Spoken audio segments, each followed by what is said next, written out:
Okay, so we've gotten that wall and that wall, all the plaster off. I don't think we're going to need to pull the plaster off of this wall. We might just be able to put the cement board right over that. We might even have been able to do it over here, but we didn't think about that until it's too late. One casualty is if you look down there, you can see down into the kitchen. So the only thing between here and down below, well, at least where there used to be lath, but the lath is gone for some reason, is just some really poorly installed acoustical tiles, or acoustic tile. Acoustic, you know what I mean, tiles with the staples, the 1x1 square with the 4 staples, 2 staples on, so 8 staples, 2 staples on each side, and yeah, those get damp at all. The staples give way. We got the this medicine cabinet out, which is actually kind of cool because we've got all this space down there.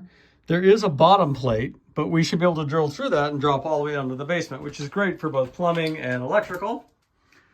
We got to take that off yet. And then I think what we're going to do is the plumbers are going to replace this all the way up to the point of the cast iron right there. If they don't replace the cast iron, we'll see what that price comes in at. And then I can just put a piece of plywood over this whole thing so that we can finish tearing these walls out. We're probably going to tear this wall out because it's in really crappy shape. And it won't work with the reveal of the trim if we don't.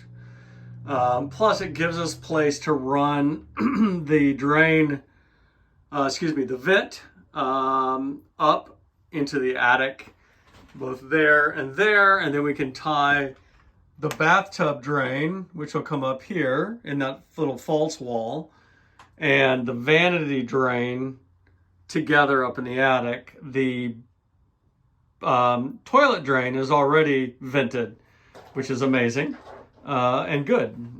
So the debate is whether or not to pull out that cast iron or just leave it in place and just assume, why get rid of it if you don't have to? That's my argument. So anyway, that was what we finished on the end of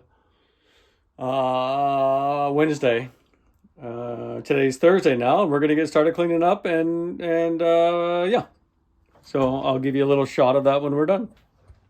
Hey guys, so I do a little low light video here, which is like another way of saying no light video. Let's see. I don't want to step off. So what I've been doing is removing the flooring up here. And what I did is I cut the floor. So these planks, the old tongue and groove flooring, went underneath the wall, right? Because what they did is they framed up the entire floor and they built the walls on top of it. So I've got a little Dremel, like 3-inch blade circular saw. And so what I did is I cut right along this wall. Now, even before I show you, you might already be able to see what the problem is with that. And that is, see if I can get it to, there we go. I've got, this is so that I had to cut these boards out so I could put my underlayment down, my subfloor. The problem is these planks, which extended underneath the wall, now this whole wall is not resting on anything other than those plank ends, which are hanging 15 inches out from the other joist. And this is a really friggin' heavy wall. So, let me show you how we're fixing that. So anyway, so that's, we can't quite finish tearing up the floor because what I felt like is every time I tore a plank up, this wall was shifting down a little bit, which kind of frightened me. So what we're gonna do is in the kitchen, because that's right above the kitchen,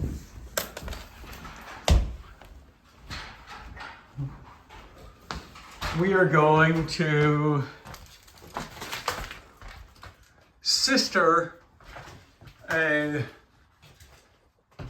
joist, right, not a joist, but just a 2x4. We'll just screw it right to that joist, which will help support those planks and that wall. So essentially the wall is running right here, but those planks are not supported by anything because I cut them all right there, about a 6-foot run all the way down to there. So we're really not out much because we were going to be pulling the ceiling down anyway and put drywall up. So, you know, it just gets us a little early start of this. We didn't necessarily have to pull all the plaster down, but, you know, plaster is sweepable. So anyway, that's what we're working on. We'll finish this tomorrow. The reason we have no light in here, other than this one shop light, is because when we were taking this cabinet off the wall, I said, here, hold on, let me put this screw back in, because they had screwed the cabinet also to this vent, which makes no sense, but that's what they did. So when I put the screw back in, I managed to hit this wire, that electrical wire right there leading to this light.